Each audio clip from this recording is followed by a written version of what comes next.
Di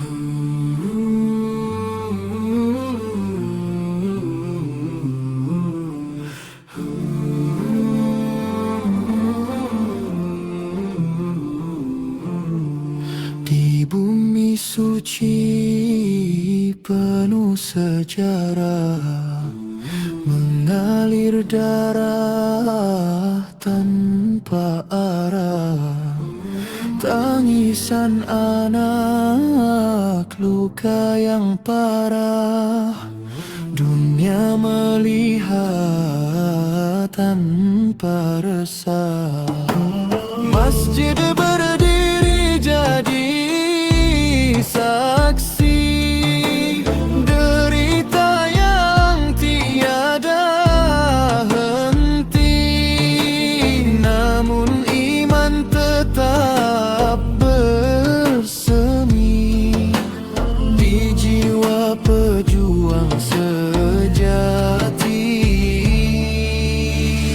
Palestin, kami bersamamu, doa kami tak pernah jemu, walau jauh di mata ini, hatiku dekat di sisimu. Palestin, pasti kau bebas, janji Allah itu pasti jelas, kebenaran kan tetap menang, walau diuji di siang dan malam. Langit menangis, bumi berduka, namun harapan takkan sirna. Pejuang bangkit penuh setia, menjaga maruah agama. Umat bersatu hulur doa, mengangkat tangan penuh harap, agar kezaliman berakhir jua dan keadilan kembali tegak.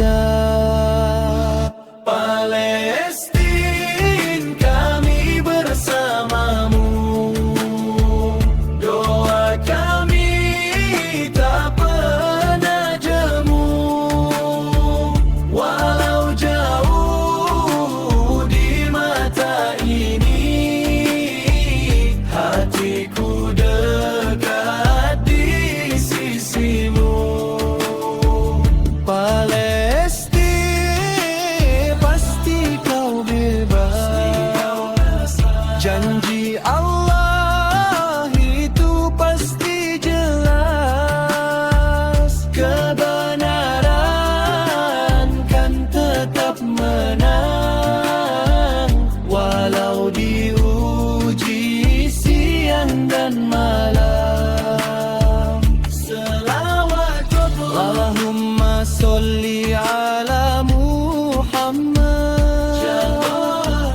ya Rab lindungilah mereka, berikan sabar dan kekuatan, hancurkan segala kezaliman. Palestin, sabarlah wahai saudara, kemenangan pasti menjelma. Dari luka lahir cahaya, menuju bebas selamanya.